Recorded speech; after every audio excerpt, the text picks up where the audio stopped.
Qué gusto estar con ustedes en este día. Somos los pastores Randall y Alexandra González y estamos con ustedes muy contentos de compartir la palabra de Dios. Justo sabemos que la palabra de Dios es una lámpara que alumbra nuestro camino.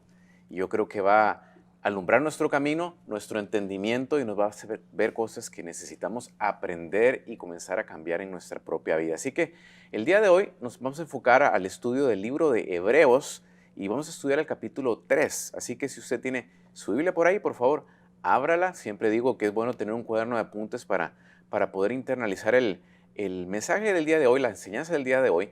Y recuerde que en la descripción de este video que usted está viendo está un enlace donde puede bajar el documento de las enseñanzas del día de hoy. Así que usted lo puede imprimir, lo puede guardar en su computadora o aparato que usted tenga por ahí. Así que entramos de lleno a la escritura el día de hoy. Y para introducir el tema, quisiera hacer una breve mención de qué es lo que sucede aquí con el escritor de Hebreos. ¿Por qué está escribiendo Hebreos? Recordémonos que el escritor de Hebreos describe en detalle cómo Jesucristo no solo cumplió las promesas y las profecías del Antiguo Testamento, sino que además de eso el escritor nos detalla claramente que Jesús es mejor que el sistema de pensamiento judío.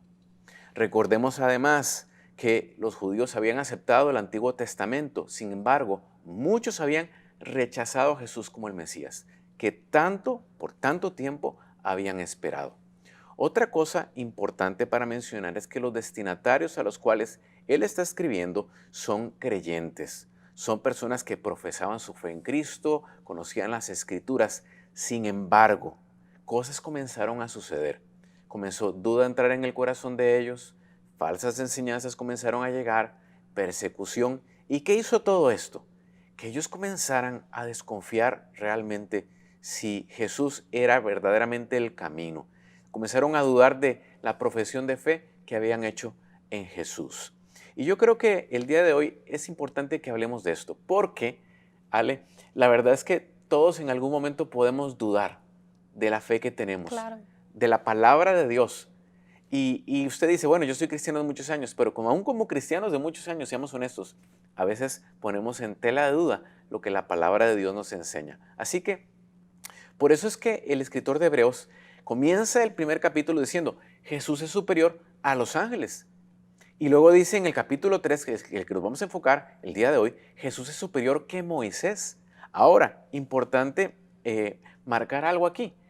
Cuando está hablando que Jesús es superior que Moisés, para un judío, Moisés era la palabra final, era el profeta, el líder que había sacado al pueblo de ujú, Israel de Egipto de la esclavitud. O sea, ¿cómo me vienes a decir que Jesús es superior que Moisés? Entonces, vamos a enfocarnos en este capítulo y le puedo asegurar que vamos a ver lecciones muy importantes para nuestra vida espiritual el día de hoy. Así que quisiera leerle los dos primeros versos del capítulo 3 de Hebreos y dice de esta manera. Por lo tanto, hermanos, ustedes que han sido santificados y que tienen parte en el mismo llamamiento celestial, consideren a Jesús, apóstol y sumo sacerdote de la fe, que profesamos. Verso 2 dice, Él fue fiel al que lo nombró, como lo fue también Moisés en toda la casa de Dios. Es interesante que el escritor de Hebreos comienza diciéndoles hermanos. Me llama la atención porque su servidor desde muy pequeño creció en la iglesia. Y cuando crecimos en la iglesia, sé que lo mismo te pasó a ti, Alexandra, ujú. uno no le decía el nombre a las personas en la iglesia, uno le decía hermano y hermana. Hermano y hermana. Y yo me acuerdo que cuando yo estaba pequeñillo en la iglesia, en algunas ocasiones oía a mis papás hablar en la iglesia. ¿Cómo se llama tal persona? Y pues no sé, siempre le decimos hermano, dice, o hermana. No se aprendían los nombres de las personas. Les decían nada más hermano y hermana. Ahora, el escritor aquí de Hebreos nos dice hermanos. ¿Por qué les dice hermanos? Tenemos que entender que le dice hermanos porque son parte de la familia de Dios, así como usted y yo somos. Somos hermanos, hermanos en Cristo. Y no solamente nos detalla que son hermanos, sino nos dice además que son parte del llamamiento celestial. O sea, habían sido escogidos y llamados por Dios. Y cuando entendemos que somos hermanos y hay un llamamiento celestial, entonces, como dice aquí el mismo texto bíblico, profesamos una misma fe. Interesante la palabra profesar, porque la definición de profesar significa decir una misma cosa. Y todos aquellos que somos cristianos, que hemos puesto nuestra fe en Jesús, profesamos, o sea, decimos una misma cosa acerca de nuestra salvación. Y esta es que solo somos salvos cuando ponemos nuestra confianza en Cristo Jesús. No en nuestras propias obras, no en que yo trato de ser bueno y que trato de ser lo más amable que yo pueda ser. No, por eso yo no soy salvo. Soy salvo nada más gracias a la obra de Cristo en la cruz del Calvario. Por eso es que profesamos una misma fe. Ahora, otra cosa interesante también aquí e importante de remarcar es que aquí comenzamos a entrar en materia y el escritor nos dice, consideren a Jesús. Interesante, porque aquí nos comienza a hablar de la superioridad de Jesús sobre Moisés, porque no nos dicen consideren a Moisés, no, consideren a Jesús. Y considerar es poner atención, no es echar nada más un vistazo superficial, no, es poner una atención detenida. Consideren a Jesús significa, consideren quién es Él y qué hizo Él por ustedes. Y yo creo que eso es algo, inclusive Alexandra, que nosotros tenemos que hacer el día de hoy. Constantemente estar considerando quién es Jesús. Porque hay muchas distracciones en el mundo que nos quieren engañar de quién es Jesús para nosotros. Y que el mundo nos dice, no, es un profeta más. No, fue simplemente alguien que se portó muy bien y hizo buenas cosas. No. Jesús, el Hijo de Dios, 100% hombre, 100% Dios, vino a morir por nosotros en la cruz. ¿Quién es Él? Ahora, el escritor aquí nos está diciendo, consideren a Jesús y nos dice claramente qué tenemos que considerar. Nos dice, consideren a Jesús como apóstol y luego como sumo sacerdote. Como apóstol. Interesante la palabra apóstol, porque cuando usted se va a estudiar la definición de apóstol nos dice que es uno que ha sido comisionado, enviado con una comisión. Y Jesús obviamente fue enviado con una comisión. Ahora, algunas personas podrían decir, bueno, pero Moisés también estaba comisionado. Moisés fue comisionado por Dios y mire qué cosas tan tremendas hizo, sacó el pueblo de la esclavitud. Sí, pero, y fue fiel a su llamado, el texto bíblico nos lo dice claramente. Pero cuando vemos la comisión de Jesús, fue enviado por el mismo Padre. Y Él fue la palabra final para el hombre pecador, porque al morir en la cruz del Calvario, Él venció el poder del pecado y de la muerte. Entonces, vemos a Jesús como nuestro apóstol y lo consideramos como nuestro apóstol. En segundo lugar, nos dice que Él es nuestro sumo sacerdote. Si usted recordará, Moisés fue profeta, fue líder y en algunas ocasiones fungió inclusive como sacerdote. Pero cuando habla de Jesús, nos dice que Él es nuestro sumo sacerdote. Y usted dice, bueno, ¿y eso qué conmigo? Bueno, recuerde que el sumo sacerdote era el líder religioso por excelencia de la nación de Israel. Era el que representaba a la nación delante de Dios. Así que esto nos puede abrir un poco nuestro entendimiento para entender y considerar a Jesús como apóstol. ¿Por qué? Porque como apóstol Jesús representó a Dios delante de los hombres. Y como sumo sacerdote, Él representó a los hombres delante de Dios. Y eso es poderosísimo, porque entonces aquí podemos considerar la superioridad de Jesús y cómo usted y yo tenemos entonces que poner nuestra confianza en Jesús en todo momento. Ahora, Alexandra, ¿qué nos sigue diciendo entonces aquí estos versos? Yo creo que es muy importante lo que estabas diciendo, Randall, porque para ellos Moisés era una figura, un líder supremo, por Sí, decirlo así. Pero Pablo aquí está, en Hebreos se nos está diciendo aquí la importancia de Jesús sí, sobre ese líder. Y yo creo que eso lo tenemos que recordar mucho el día de hoy, sí. nosotros. Porque tal vez para nosotros Moisés no significa es eso que significaba para los hebreos Ujú, Moisés. Pero ¿qué tal otros líderes o otras personas que nosotros tenemos el día de hoy, ujú, ¿verdad? Y obviamente Dios nos llama a honrar, a respetar, a valorar lo que nuestros líderes, pastores, la gente que hoy en día está fungiendo en esas capacidades o nos tenemos que honrar, valorar, respetar y admirar. claro. Sin embargo, es muy importante que aquí veamos que se nos dice en la palabra que Jesús es a quien nosotros tenemos que ver. A Jesús es al que tenemos que seguir y a Jesús es al que tenemos que considerar. Entonces, eso como que nos da un norte a nosotros para lo que tenemos que hacer en el día de hoy, ¿verdad? Claro que sí. Ahora, siguen los versículos diciéndonos, el versículo 3 al 6, vamos a leer y dice: de hecho, Jesús ha sido estimado digno de mayor honor que Moisés, así como el constructor de una casa recibe mayor honor que la casa misma, porque toda casa tiene su constructor, pero el constructor de todo es Dios. Moisés fue fiel como siervo en toda la casa de Dios para dar testimonio de lo que Dios diría en el futuro. Cristo, en cambio, es fiel como hijo al frente de la casa de Dios, y esa casa somos nosotros, con tal que mantengamos nuestra confianza y la esperanza que nos enorgullece. Entonces, vemos aquí varias palabras importantes que hay que ir analizando. La primera palabra es casa. Entonces, la casa en la palabra de Dios, en las Escrituras, tiene dos significados que van como de la mano.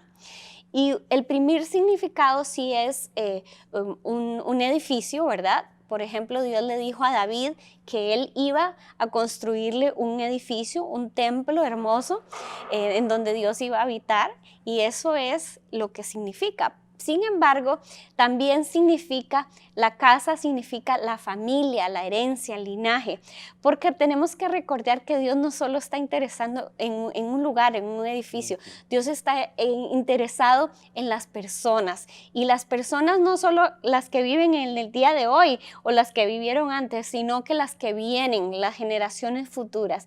Entonces Dios, por ejemplo, si usted quiere ver en la palabra, puede buscar en 2 Samuel 7 esto, donde Dios le dice a David que él hace pacto con su casa, y su casa es sus herederos, los descendientes de David, y ese pacto era para siempre. Entonces, lo importante de verlo aquí es que se nos está diciendo que Moisés sí fue un siervo en la casa de Dios. O sea que Moisés sirvió a Dios, ¿verdad? Pero que Jesucristo viene a tomar el lugar preponderante, porque dice: Moisés fue un siervo, pero Jesucristo viene como hijo de la casa. Y usted sabe que no es lo mismo ser un siervo que ser un hijo en la casa. El siervo no tiene las bendiciones, no tiene la autoridad que un hijo sí tiene. Entonces, se le está dando un lugar a Moisés como siervo. Y la palabra siervo aquí es interesante porque es diferente a como se usa en algunos otros lugares en el Nuevo Testamento, de que es un esclavo. En esta palabra siervo se nos indica a alguien que por voluntad propia sirve. Y qué honor y qué bendición para Moisés haber sido siervo. Nosotros somos siervos del Señor por nuestra voluntad, por nuestra disposición. Pero dice, Jesús es superior porque Él es el Hijo. El hijo que tiene toda la autoridad sobre la casa. No es lo mismo que usted contrate a alguien y esté en su casa, que el privilegio y las responsabilidades y todo lo que tiene el hijo sobre esa casa. Entonces, Jesús es alguien en quien podemos confiar porque Él es el hijo de la casa. Pero más que el hijo de la casa, aquí se nos está diciendo que Dios es el constructor de la casa. Entonces, está elevando a Jesús a una posición de Dios. Así es. ¿Verdad? Y no nos lo está diciendo palabras así textuales, Jesús es Dios, pero lo está diciendo en el contexto de que Jesús tiene la misma autoridad, tiene el mismo poder, porque Jesús es parte de ese constructor de la casa, es el dueño, por decirlo así, de esa casa. Y esa casa no solamente quiere decir un edificio, ni una herencia, ni una familia, sino que también quiere decir el pueblo de Dios, ¿verdad? En este caso, Jesús es el Hijo, el que tiene toda la autoridad sobre el pueblo de Dios, ¿verdad? Moisés le sirvió al pueblo de Dios, pero Jesús es el que tiene la autoridad sobre eso. Y la otra palabra que quiero destacar es la palabra que está en el versículo 6, porque el versículo 6 dice, Cristo en cambio es fiel como hijo al frente de la casa, y esa casa somos nosotros, dice, con tal que mantengamos nuestra confianza y esperanza que se nos enorgullece. Entonces, la confianza que es una palabra que quiero destacar porque nosotros tenemos que tener esa confianza tiene que ver con esa libertad de venir yo ante Dios, ¿verdad? Sí. Esa confianza de venir yo ante el que es dueño de la casa, ¿verdad? Esa confianza que tengo yo de estar delante de la presencia del Señor, como dice la palabra, que podemos venir ante el trono de la divina gracia con confianza, ¿verdad? Acercarnos a Dios con esa confianza. ¿Por qué? Porque tenemos confianza en la obra de Jesucristo, en el que es el hijo de la casa, ¿verdad? Y nosotros tenemos que notar aquí también, Randall, que si nosotros tenemos confianza en Cristo, nosotros tenemos esperanza. Las dos palabras van juntas, confianza y esperanza que tenemos. Porque cuando yo confío en alguien, cuando yo tengo esa libertad de acercarme a esa persona y yo sé que esa persona está ahí para mí, yo voy a tener una esperanza segura, una esperanza de que esa persona va a hacer algo por mí o que me va a dar algo. Claro. Si yo no tengo confianza en Jesucristo, no puedo tener esperanza, no vivo con esperanza. Y Dios quiere que nosotros tengamos esa confianza y esa esperanza en Él, ¿verdad? Que es nuestra fe en realidad. Entonces, cuando nosotros tenemos confianza y esperanza, podemos caminar y no solamente caminamos viviendo el día de hoy, sino que caminamos expectantes de lo que viene en nuestro futuro. Hay gente que está preocupada el día de hoy por todo lo que está pasando, la situación, la crisis, la inflación, las enfermedades, las cosas mundiales que están sucediendo, pero nuestra esperanza en Cristo debe ser mayor. Nuestra confianza de la obra que Jesús hizo nos lleva a tener esa esperanza en el futuro. Y eso me recuerda a mí a la historia de lo que pasó con Caleb y Josué. Caleb y Josué eran 2 espías de Israel que entraron a la tierra prometida, cuando la tierra prometida no era de ellos todavía. Habían gigantes en esa tierra. Y Josué y Caleb están en la tierra prometida y dicen, hay gigantes, pero no importa, entremos, vamos. Es de nosotros esa tierra, la podemos conquistar. Pero todo el resto de espías que iban, porque eran 12 los que iban, los otros 10 dijeron, no vamos. Somos como langostas, no podemos, nos van a aplastar, no podemos conquistar esa tierra prometida. Aunque Dios ya había dicho, van a entrar a esa tierra prometida.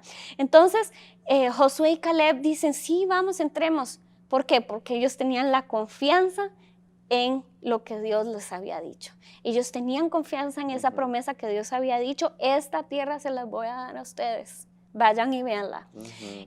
¿Y sabes qué pasó?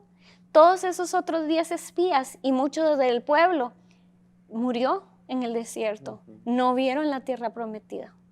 Toda esa generación incrédula murió, no vio la tierra prometida. Y sabes que los únicos que vieron la tierra prometida fueron Josué y fue Caleb. Exacto. Entonces, aquí la palabra nos está instando, confiemos en Jesús, confiemos en sus promesas. Este es un tiempo en donde tenemos una opción. La opción es confiar y tener nuestra esperanza en Cristo, de que vamos a estar con Él, de que vamos a estar seguros con Él. O la opción es no confiar y no ver, entonces, las promesas de Dios suceder con nosotros. Pero entonces, nosotros necesitamos saber que podemos confiar en Cristo. Pero ¿qué nos dice el versículo 7 en adelante? Bueno, aquí entramos entonces a la advertencia. Dice, si usted está viendo las notas en su Biblia, algunas está titulado, dice advertencias contra la incredulidad. A partir del verso 7 al verso 11 se lo leo, dice de esta manera. Por eso, como dice el Espíritu Santo, si ustedes oyen hoy su voz, no endurezcan el corazón como sucedió en la rebelión, en aquel día de prueba en el desierto. Allí sus antepasados me tentaron y me pusieron a prueba, a pesar de haber visto mis obras 40 años. Verso 10. Por eso me enojé con aquella generación y dije, siempre se descarría su corazón y no han reconocido mis caminos. Así que en mi enojo hice este juramento, jamás entrarán en mi reposo. Ujú. La esclavitud del pueblo de Israel en Egipto nos ilustra la esclavitud del pecado en este mundo. Hay una similitud muy tremenda. Y así como Dios con su mano poderosa, con su diestra de poder, sacó de esa esclavitud al pueblo de Israel de Egipto, abrió el mar de par en par, les dio de comer en medio del desierto, cayó maná del cielo, les dio agua, los cobijó con sombra en medio del sol abrasador de un desierto. De la misma manera, para todos aquellos que ponemos nuestra confianza y confiamos en la salvación a través de la obra de Cristo en la cruz, podemos caminar en libertad. Ya no en libertad de la esclavitud de una nación que oprime a otra, no. Estamos hablando de una libertad del pecado, una libertad en la cual recibimos el regalo de la vida eterna. Porque mire, no era la voluntad de Dios que el pueblo de Israel permaneciera en esclavitud en Egipto en ningún momento, ni tampoco era la voluntad que el pueblo de Israel estuviera 40 años en el desierto dando vuelta y vuelta y vuelta y vuelta. No, no era esto. De hecho, Alexandra, lo mencionaste. De hecho, este verso se refiere a lo que tú acabas de mencionar. ¿Qué es lo que sucede? Si usted recuerda, el pueblo había llegado a la frontera. De ahí estaban viendo a Canaán. Estaban viendo la tierra prometida. Y Moisés les dice, vamos a enviar a 2 espías para que reconozcan la tierra. Mandan a los 2 espías, entre ellos va Josué y Caleb, como mencionaste. Y regresan con noticias. Lamentablemente, 10 regresaron con malas noticias. Su respuesta fue contundente, es no podemos. Solamente Josué y Caleb, la minoría. ¿Qué decidió hacer el pueblo de Israel? No poner atención a lo que dijo Josué ni Caleb, sino escuchar las malas noticias. Y ¿sabe algo? Yo me quedo pensando, muchas veces nosotros que somos creyentes hacemos lo mismo. Claro. Queremos escuchar las malas noticias y le ponemos atención a las malas noticias. Ponemos más atención a los noticieros, al Facebook, al WhatsApp y a todas las noticias que le llegan a usted que lo que dice la palabra de Dios. Ujú. Y nos atemorizamos y desconfiamos de Dios. Y eso fue lo que le pasó al pueblo de Israel. ¿Y sabe qué sucedió? Entonces, a raíz de eso, que ellos no pudieron, no tomaron la herencia que Dios tenía para ellos. Y debido a eso, como mencionaste, Alexandra, dieron la espalda a la tierra prometida y regresaron otra vez al desierto a dar vuelta y vuelta y vuelta.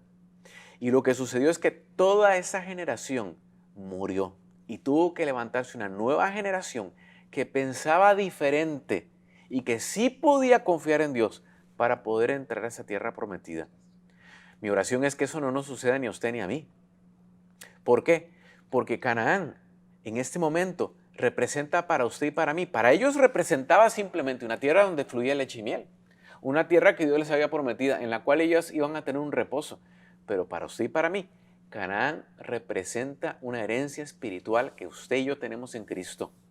Una herencia en la cual tenemos salvación, el mayor de todos los regalos que podamos tener, de las mejores herencias. Tenemos la herencia de la paz, del gozo, de la libertad, de la esperanza que mencionabas hace un momento, Alexandra. Tenemos una herencia, pero ¿sabe qué es triste? Que usted puede saber que tiene una herencia, pero por falta de fe puede ser que nunca la tome. Y hay muchos creyentes que viven en este planeta Tierra y viven como si no conocieran a Cristo. No se apropian de las cosas que Dios le ha dado. Y vuelvo a repetir, y le creemos más a los noticieros, a los periódicos, y no, con eso no quiero minimizar lo que sucede en el mundo, Alexandra, porque claro, las noticias son fuertes, la pandemia fue Claro. difícil, las muertes fueron reales, las crisis financieras fueron reales, claro, sí fueron reales, pero por encima de eso, quiero decirle algo, Jesucristo es superior. Jesucristo es superior a la escasez, a las crisis, y con Él podemos vencer si nos apropiamos de esas herencias que tenemos en Él. Así que yo creo que es importante que entendamos esto porque Dios dijo del pueblo de Israel, jamás entrarán en mi reposo. ¿Por qué?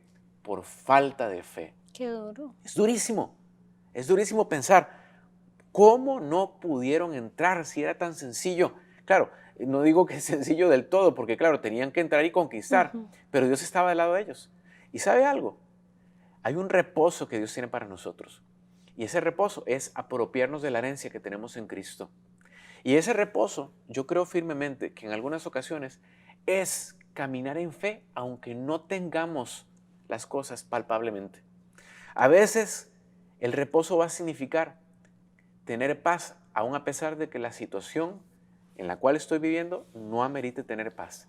Pero es el reposo del Señor en medio de una tormenta.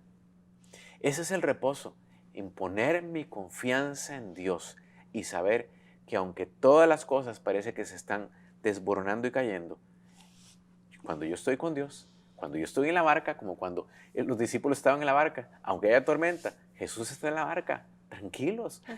Tarde que temprano va a haber calma en medio de la tormenta. Así que sé que la voluntad de Dios para usted y para mí es que caminemos en este reposo de Dios. ¿Y cómo lo hacemos? Poniendo nuestra confianza en nuestro Señor Jesucristo. Alexandra. Seguimos leyendo el versículo 12 en adelante. Dice, cuídense, hermanos, de que ninguno de ustedes tenga un corazón pecaminoso e incrédulo que los haga apartarse del Dios vivo. Y yo quiero detenerme ahí un momentito porque esto es como una bandera amarilla, ¿verdad? De que nos están diciendo en la palabra, cuídense de esto, porque a cualquiera nos puede pasar. Así es. A cualquiera nos puede pasar tener un corazón pecaminoso e incrédulo. Y si usted tiene mucha fe, gloria a Dios. Pero lo normal de todos es que cuando llegan días malos, muchas veces podemos llenarnos de incredulidad. Y eso le da lugar al pecado en nuestra vida también. Yo me acuerdo que hace un año justamente mi familia tuvo una situación difícil con la salud de mi papá, pero yo oía a mi mamá orar y mi mamá siempre decía, Señor, que mi fe no falle. Que mi fe no falte, Señor, que mi fe no falte. Y me llamaba mucho la atención porque mi mamá hacía esa oración. Y justamente como relacionándolo con todo esto que estamos leyendo aquí en Hebreos, yo lo puedo ver y puedo ver cómo ella le pedía al Señor que su fe no fallara en medio de la situación difícil, en medio de la prueba, porque muchas veces estamos en una situación difícil y de prueba y estamos pensando, Dios no está. Así es. ¿Dónde está Dios en esto? Dios me está fallando. ¿Por qué no aparece? Y la gente se resiente. Y nos resentimos con Dios, exactamente. Y yo me acuerdo que ella decía, que mi fe no falte, Señor, que mi fe no falte, que mi fe en ti no falte. Entonces yo creo que eso es una de las cosas que nosotros tenemos que orar. Si usted está en un tiempo difícil, de prueba, situación dura, llámese como se llame, yo le invito a hacer esa misma oración. Que mi fe no falte, Señor, que mi fe no falte, que yo siempre pueda confiar y esperar en ti. Que mi esperanza y mi confianza esté firme y sólida en Jesucristo y en su obra. Entonces, eso es algo de la bandera amarilla. Cuidémonos de eso. Así que ya le dije de qué cuidarse y cómo hacerle. Orar siempre y tener ese corazón de confianza y de esperanza en Cristo. Pero más bien dice, mientras dure hoy, el versículo 13, anímense unos a otros para que ninguno de ustedes se endurezca por el engaño del pecado. El pecado llama a la puerta todos los días. Todos los días llama a la puerta del pecado. Y dice, cuídense de que su corazón no se endurezca por el engaño del pecado. ¿Qué me importa? Todo el mundo lo hace. ¿Qué me importa? Al fin y al cabo, miren cómo estoy. No. Cuídense de que el corazón no se endurezca. Entonces esa es otra oración que tenemos que hacer. Señor, guarda mi corazón, que no se endurezca, que mi corazón siempre sea sensible a la voz de tu Espíritu Santo cuando me habla, cuando me da una indicación, cuando me da una dirección. Versículo 14 dice, hemos llegado a tener parte con Cristo, con tal que retengamos firme hasta el fin la confianza que tuvimos al principio.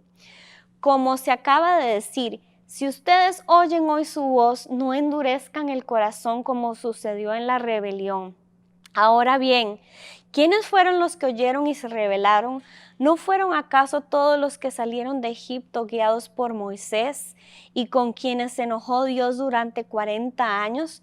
¿No fue acaso con los que pecaron, los cuales cayeron muertos en el desierto y a quienes juró Dios que jamás entrarían en su reposo, sino a los que desobedecieron? Como podemos ver, no pudieron entrar por causa de su incredulidad. Qué tremendo, qué tremendo. Y esto debe motivarnos a usted y a mí a dejar la incredulidad de lado. ¿Por qué? Porque la Biblia nos vuelve a recordar lo que pasó con el pueblo de Israel. Esto está, como Hebreos, está escrito para el pueblo de Israel. Está recordándoles la historia que sucedió con Moisés en el desierto nuevamente. Y entonces, esto es una historia que podemos ver en Éxodo 16 y 17 claramente. Porque ahí el pueblo se vuelve a rebelar. Se rebelaron varias veces, pero por ejemplo, la rebelión que podemos ver en el Éxodo 17, del 1 al 7, es cuando Dios les había provisto de pan, de maná en el desierto a ellos, pero ellos ahora se vuelven a rebelar porque no tienen agua. Y entonces empiezan a reclamarle a Moisés de por qué nos sacaste otra vez, que porque si en Egipto estábamos bien. Entonces ellos se vuelven a rebelar. ¿Qué es esa rebelión? Es una falta de confianza en Dios. No confiaban en Él. Así es. No confiaban en la promesa de Dios, en el cuidado de Dios. ¿Y cuántas veces estamos iguales nosotros, verdad? Entonces, cuando nos rebelamos, ahí es donde el enemigo agarra lugar en nuestra vida para que nosotros nos endurezcamos. Quiero leer el versículo 7 del capítulo 17 de Éxodo.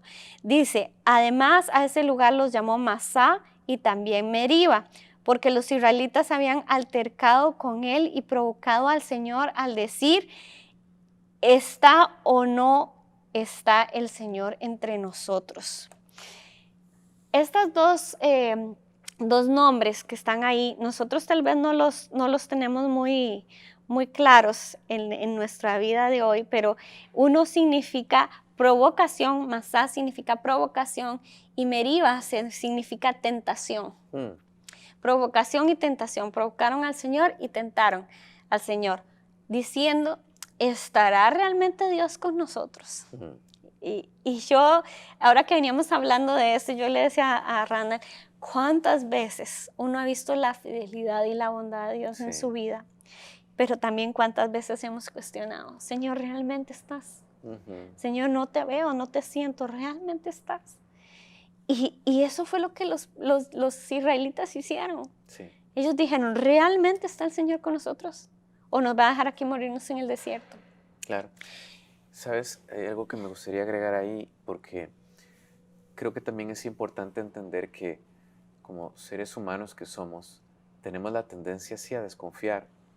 Y cuando leemos los Salmos, vemos a un David que a veces también decía, Señor, ¿dónde estás? Vienen a comer mis carnes. Pero siempre al final, él recapacitaba, él exponía sus emociones, pero las traía delante de Dios y decía, Señor, pero siempre voy a recordar que tú estás conmigo. Es como decía uno de los salmos, en el día en que yo temo, en Dios confío. Claro. Es poner, Señor, me siento así, pero voy a confiar en ti. Y creo que eso es importante traer. Claro, y es bueno que traes esto de David porque vemos la lucha de él por confiar. Sí. Pero siempre volvía, o sea, aunque dudaba, siempre volvía a la confianza y a la esperanza que él tenía en Dios, que es lo que nosotros tenemos que hacer el día de hoy.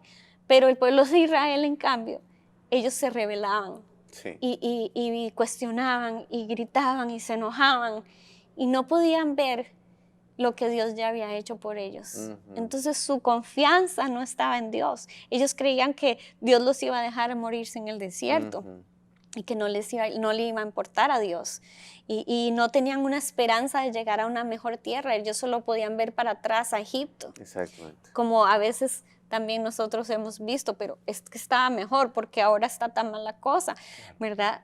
Entonces tenemos que tener ese cuidado, porque Hebreos nos está alertando, tengan ese cuidado y mantengan su confianza en el Señor, porque dice que esto nos puede llevar a apartarnos de Dios. Y el apartarnos, esa palabra se relaciona con otra palabra que es apostasía. Y tal vez apostasía no es una palabra que es muy común para nosotros el día de hoy, pero la Biblia habla de la apostasía, y la apostasía lo que es renegar de la fe en Cristo, darle la espalda a Cristo. Y lamentablemente, ¿cuánto no hemos visto gente que le ha dado la espalda a Cristo? Y no es para señalarlos ni criticarlos, sino para cuidarnos a nosotros mismos y orar por los que se han apartado de Cristo, de que vuelvan su corazón a Cristo.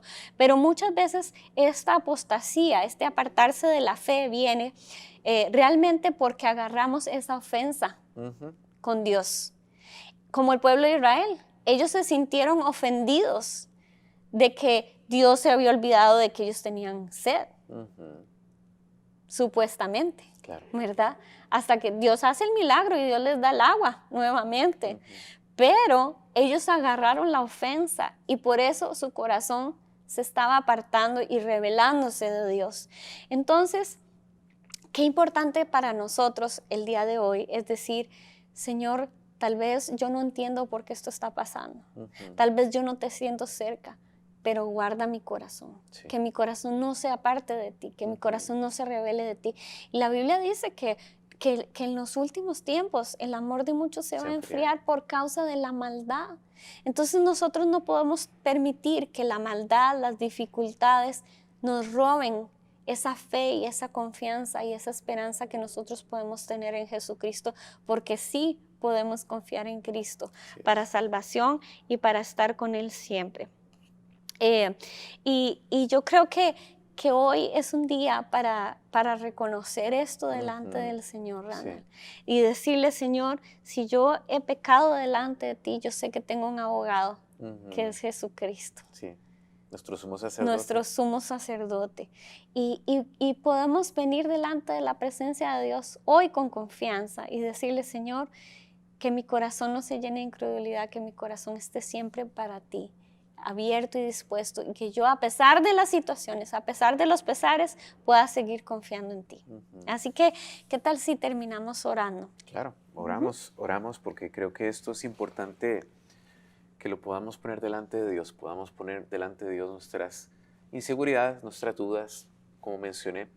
Yo creo que tenemos que ser muy conscientes de nuestra humanidad, de lo que estamos sintiendo, y al ser conscientes, traerlo delante de Dios. Así que oramos. Padre, venimos en este momento delante de ti, ante tu trono de gracia, confiadamente, no en nada que nosotros podamos hacer para ganarnos tu misericordia, tu amor, sino que venimos confiados en la obra, Jesús, perfecta, que hiciste en la cruz del Calvario.